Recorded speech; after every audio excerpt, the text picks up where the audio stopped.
Ibu kenapa beriman? Karena punya akal. Baik. Karena itu hewan tidak beriman, karena tidak punya akal. Kenapa kita mesti beriman? Mungkin sebagian besar sudah disampaikan Ustaz Felix. Karena ternyata Allah menjanjikan 5 hal dalam Al-Quran bagi orang yang memiliki iman. Jadi kita harus punya jawaban ketika ditanya kenapa mesti beriman. Karena memang orang beriman saja yang dijanjikan oleh Allah untuk mendapatkan 5 keistimewaan yang tidak ditemukan pada orang yang tidak beriman. Tapi kalau sampai siang hari ini kita beriman tidak menemukan 5 hal ini, berarti ada yang perlu disempurnakan dari keimanan kita. Dan ini menjadi PR Ustaz Felix nanti untuk bisa memberikan pesan ini kepada ibu sekalian. 1, Allah berjanji dalam Al-Quran orang beriman itu pasti akan diberikan ketenangan dalam jiwanya. Itu ada di Quran surah ke-48 ayat yang keempat. Huwallazi anzalas sakinata fi qulubil mu'minin. Dialah Allah yang menjamin akan menurunkan sakinah, ketenangan dalam setiap jiwa orang-orang beriman. Ibu, orang nyari sakinah itu kadang harus berumah tangga dulu. Makanya ayat rumah tangga itu diantara tujuannya untuk dapat sakinah. Quran surah 30 ayat 21. Wa min ayatihi an khalaqalakum min anfusikum azwaja litaskunu ilaiha.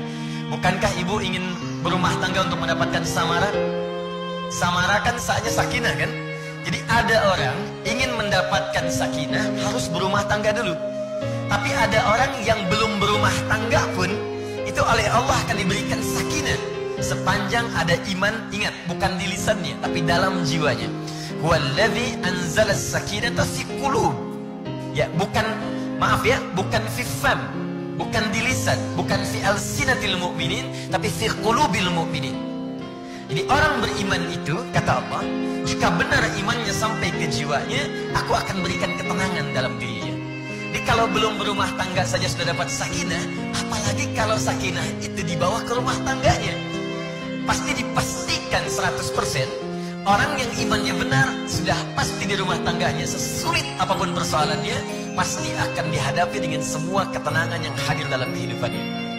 Jadi kalau di rumah tangga banyak gelisahnya, sementara ibu mengatakan saya beriman, itu kemudian patut dipertanyakan, apakah imannya sudah sampai ke dalam jiwa atau belum?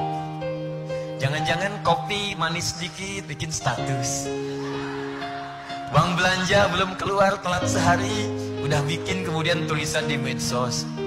Ternyata kamu tidak seperti yang aku kira. Ini raja medsos. Baik. Itu 1. Udah disampaikan belum, Ustaz? Belum. 2. Saya agak cepat ya. Nanti pertanyaan biar Ustaz Felix saya yang jawab. Kalau saya cuma nyampaikan aja. Baik. 2. Orang beriman itu langsung dijamin oleh Allah. Dia akan diberikan ketentraman hidup sekalipun tinggal di tempat yang sangat terbatas. Ibu kenal Ashabul Kahfi? Hebat. Ya nggak apa-apa. Ibu, Ashabul Kahfi itu kan, kahfi itu apa artinya? Gua. Gua itu ada 2. Gua itu ada 2. Satu gua sempit yang masuknya hanya cukup bagi 1-2 orang. Itu disebut Hira namanya. Jadi kalau ada gua yang dalamnya ruangannya sempit, yang hanya cukup untuk 1 atau 2 orang saja, yang masuk cuman saya sama Ustaz Felix berdua, bisa, yang lain gak bisa masuk, itu disebut Hira namanya. Ibu pernah dengar gua Hira? Nabi menerima wahyu di apa? Gua apa? Kenapa disebut gua Hira? Ghara, gharun, Hira, gharun, ghar, bahasa Arabnya ghar. Hira itu tempatnya, ya, gharun, tempat yang sangat cukup hanya untuk 1-2 orang saja. Kenapa disebut gharun? Karena di tempat itu hanya masuk 1-2 orang saja. Saya pernah naik ke Gua Hira ke atas, itu memang tempatnya nggak bisa. Kita akan mengadakan pengajian BKSM di Gua Hira, nggak akan cukup. Ya, paling masuk ibu ketua sama wakil aja gitu, yang lain nggak akan bisa ikut. Cuman sempit.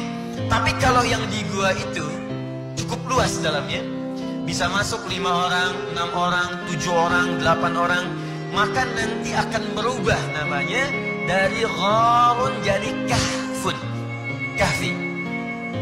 Misal, Nabi pernah dengan sahabat Abu Bakar di Gua Sur. Buka Quran surah ke-9 ayat ke-40. Ya, idhuma fil ghari idh yaqulu li sahibihi la tahzan innallaha ma'ana.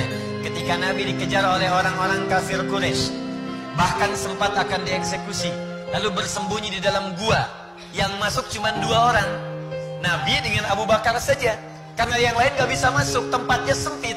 Makanya kata orang-orang kafir, ini mustahil Muhammad SAW masuk ke sini. Kenapa? Karena tempat ini begitu sempit, dan jaring laba-laba pun dan sarang merpati pun gak rusak. Makanya mustahil bisa masuk. Tempatnya disebut dengan gharun. Tapi kalau yang masuk bisa 4, 5, 6, 7, maka tempatnya berubah nama menjadi kahfun. Ada surah ke-18 dikenal dengan surah Al-Kahfi. Kenapa disebut surah Al-Kahfi? Karena ada banyak anak muda. Ada yang menyebutkan 7 orang, ada yang menyebutkan 5 orang, 6 orang, 8 orang. Intinya lebih daripada 3 orang, cukup banyak. Masuk ke dalam gua itu. Saya tanya ibu, bu, di gua itu ada penerangan nggak? Ada lampu nggak? Nggak ada. Makanannya gampang atau sulit? Kira-kira tempat tidurnya kalau di gua empuk atau keras?